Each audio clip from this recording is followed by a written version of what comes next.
The snow is over, but not the danger.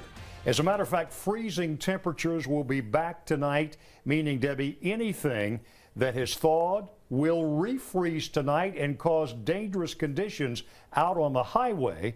That means you need to stay home. We have team coverage all across the Lowcountry and the state with the latest on the road conditions and the ice. Harv Jacobs is in West Ashley, Alexis Simmons in North Charleston, Ashley Holland in Florence, Karina Bolster on I-26, Chad Mills is in Orangeburg, and of course Bill Walsh is right here in our studio. But first, tonight, let's go to North Charleston where Sydney Ryan is live with the latest on a state of emergency there. Sydney, authorities are stressing the importance of staying home in North Charleston.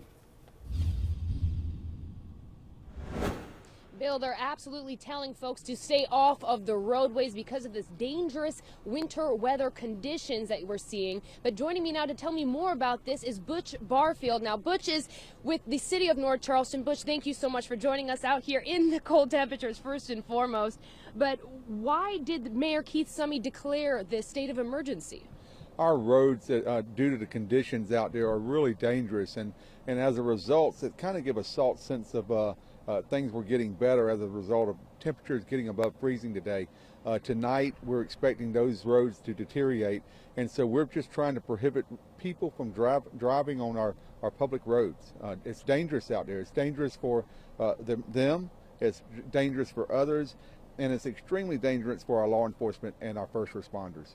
Absolutely. Now, earlier you were talking about a reverse 911. Can you tell the viewers what exactly that means? Yeah, we're trying to get the word out through local media, but we also are going a step further with Charleston County Consolidated Dispatch, where we'll be doing a reverse 911 to all the residents of our city, just explaining the facts of what the proclamation means and their safety and how important it is for us and the area and the region for their safety and welfare.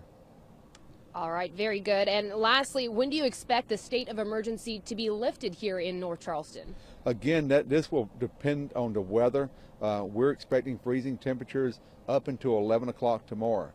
So this is not for those folks that are traveling for work, health, welfare, or for other needs. This is for those folks that are out there sightseeing, and it's just really dangerous out there. And so we really hope that, and we thank you all for putting this word out, but we hope that they abide by it, or we'll be confronting them with law enforcement.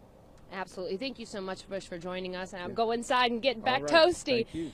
For now, reporting live from North Charleston City Hall, I'm Sydney Ryan, tossing it back to you in the studio. And this is into the first alert desk. Charleston City Council has just done something similar. They have just declared a state of emergency there as well. They just passed an ordinance unanimously in an emergency meeting just held over the phone.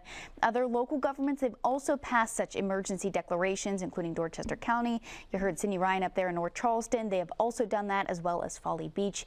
This allows city leaders to take quick action if it's needed, like if a curfew will be put into place. But so far, that's not the case in Charleston County. There is, though, one in effect in Dorchester County, minus North Charleston and Summerville, from 6 p.m. to 7:30 a.m. and in Williamsburg County tonight from 7 until 7. All right, Lisa, thank you. Bitter cold. That's what's on the way tonight as you take a live look at downtown Charleston, where you can still see some snow.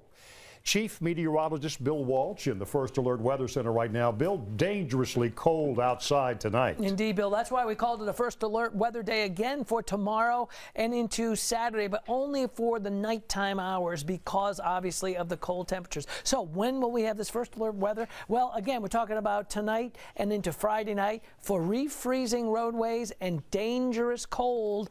Right now, as you look at the overnight lows tonight, we're talking about 15 in Kingstree, 16 Moncks Corner, 15 Walterboro, some low 20s right along the beaches. We do have a winter weather advisory from now through about 11 o'clock tomorrow morning. That's from the Tri-County South. That means because of the roads, because of the cold, you need to take those precautions. Bottom line, right now, thankfully, it's going to be dry. We are not expecting any frozen precipitation overnight, but what we are expecting are very cold temperatures that will bring those roads back to ice. And we'll have more on that coming up. Plus, your weekend, will we warm up? I'll tell you when here in just a few minutes. Thanks, Bill. Right now, crews with the South Carolina Department of Transportation continue to plow and treat our roads around the low country. Most of the interstates are open now, but some areas with dangerous conditions, including I-26 and areas of I-95. Our Karina Bolster is live in the car right now on I-26. Karina, we're told more than 5,000 tons of salt and sand have been used so far in this storm. Well, Debbie, crews are working nonstop to make sure these roads are clear and safe for you to travel on. We've seen conditions change throughout much of the day, especially here on I-26.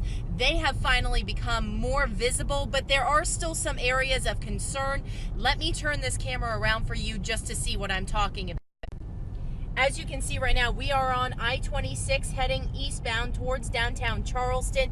Right now, you can see a majority of the roadway at this point, but the right-hand shoulder here, that is pretty much covered with snow, salt, and slush from when the plows came through here. Now, of course, what we're being told is a majority of the roads that are now in the shade, like what you're seeing right here, and mainly those right-hand lanes of the eastbound side, well, those aren't getting as much sunlight as some of the other lanes are. So anything that is really in this lane that we're traveling right now, you're seeing a lot of that standing water. Well, that is more than likely going to refreeze tonight, causing a whole bunch of issues come tomorrow morning. Now, authorities are urging you to stay off the road if you can, especially tomorrow morning. However, if you do have to travel and head back to work, just be cautious because there could be some black ice during your morning commute. Live on I-26 in the car, passenger seat, I'm Karina Bolster for Live 5 News. Back to you. All right, first alert traffic. We are watching those roadways just like Karina out there. This is the live pictures. You take a look at mile marker 20 up on 526, which is right there at the Don Holt Bridge. And right now, the bridge looks pretty good. Traffic seems to be moving right there, which is certainly good news. Also, we've been watching 26 as well as what's going on the other side of 26. This is, of course, at 203 not too far from Somerville. Again, traffic is moving. It's slow, but it is moving. We've seen a few plows out there, so you just need to take it very, very slow out there. As we take a look at the map, we do have one little bit of a breakdown right here at the merge lanes. We're going to keep you posted on that. Also looking slow down 26 West, just past the merge lane as well as Rivers Avenue. And we have this one wreck right there in 26. Again, we're going to keep an eye on that. That could slow things up a little bit. 526 looks okay right now, but slow going really from Daniel Island back over to North Charleston. The Westmoreland Bridge, heavy with traffic, but again, it is slow. You got to take your time and keep that speed down. More coming up right here in a few minutes. Travel no better through the air. For the second day in a row, Charleston International Airport is empty. All flights were canceled today and the runways are still closed. Airport officials say they're not sure when the flights will resume, but they are closely monitoring the conditions and say they will reopen the second they can. If your flight has been canceled during this winter storm, airport workers are asking that you contact your airline about rebooking. Several school districts have announced closings for tomorrow. Berkeley, Charleston, Colleton, Dorchester Districts 2 and 4, Georgetown, and Williamsburg County School Districts will all be closed tomorrow. Several districts are still on winter break, but those offices will remain closed too. For a full listing of private schools and businesses, head to live5news.com. With the frigid cold expected over the next few nights, it is vital that you use caution when you heat your home. Keep anything flammable away from the heating equipment, including space heaters. Never use your oven to heat your home. Turn portable heaters off when you leave a room, and make sure your smoke alarms are tested and working.